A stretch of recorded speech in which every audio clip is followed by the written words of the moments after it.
Welcome back to my channel. If you're a homeowner, a property investor, or someone trying to step onto the housing ladder, this is something you really need to pay attention to. There's a bigger picture forming in the global economy right now, and it could quietly become one of the most significant risks facing UK house prices, even though many people haven't connected the dots yet. What's happening in the Middle East is intensifying, and the IMF has already warned that if things continue in this direction, it could push the global economy toward a recession. Now here's where it becomes especially relevant to the UK. Out of all the G7 nations, the UK is expected to be one of the most vulnerable. Once you understand the reasons behind that, it becomes much clearer why the property market is starting to feel the strain. The core issue is energy. The UK is heavily dependent on imported gas, not just for heating homes but also for generating electricity.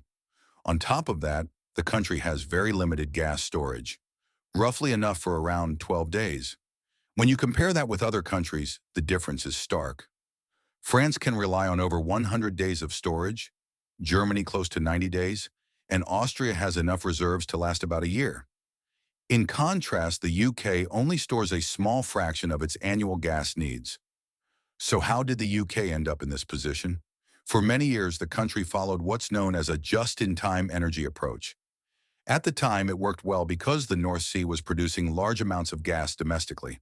Instead of investing heavily in storage infrastructure, the UK effectively relied on ongoing production as its safety net. But that strategy has become a weakness. Since around the year 2000, gas production from the North Sea has dropped by roughly 74%, and it's expected to keep declining.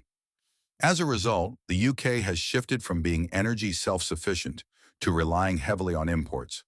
Without strong storage capacity, the country is far more exposed when global disruptions occur, like the one we're seeing now. This is why the UK economy is starting to come under pressure, and in turn, why the housing market is also feeling it. There's a clear link between economic performance and house prices. When the economy slows, property markets tend to follow. Here's how the chain reaction works. Rising energy costs don't just mean higher utility bills.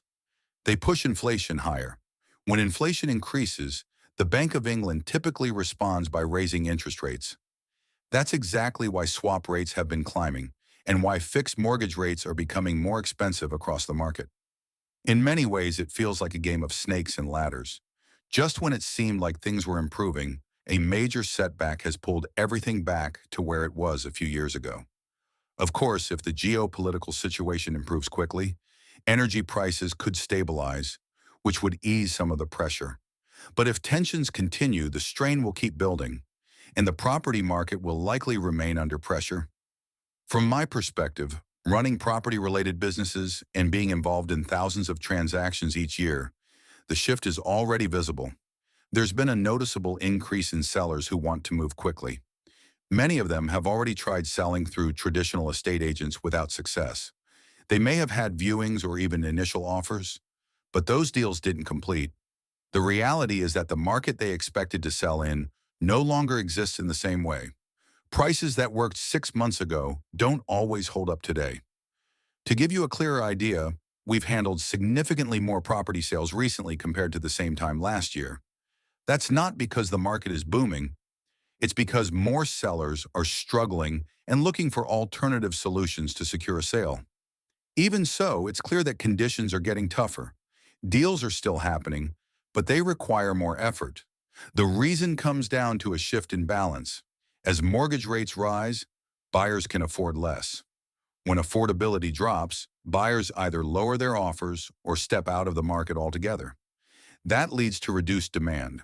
At the same time, more properties are being listed, increasing supply. When you combine higher supply with lower demand, the market naturally slows. Homes take longer to sell, and more transactions fall through. An important point to understand is that this doesn't always show up immediately in headline house price data. Most of the figures reported in the news reflect what was happening months ago. So while prices might appear stable on paper, current conditions on the ground can be very different. So what should we expect moving forward? This doesn't look like a sudden market crash. The structure of the system today is very different from what it was during the 2008 financial crisis. Lending rules are stricter, And many homeowners are on fixed-rate mortgages, which reduces the risk of forced selling on a large scale. Instead of a sharp collapse, what we're seeing is gradual pressure building over time. That pressure shows up in several ways: properties sitting unsold for longer periods, more price reductions, an increase in failed transactions, and sellers slowly adjusting their expectations. At the same time, households are facing rising costs across the board: mortgages, rent, energy, and everyday living expenses. As more income is spent on essentials, less money flows into the wider economy, which adds to the overall slowdown. This isn't just about property, it's part of a broader economic adjustment. The UK isn't falling apart, but it is going through a slow and challenging transition. If you found this helpful, feel free to share your thoughts in the comments. I read them and learn a lot from your perspectives.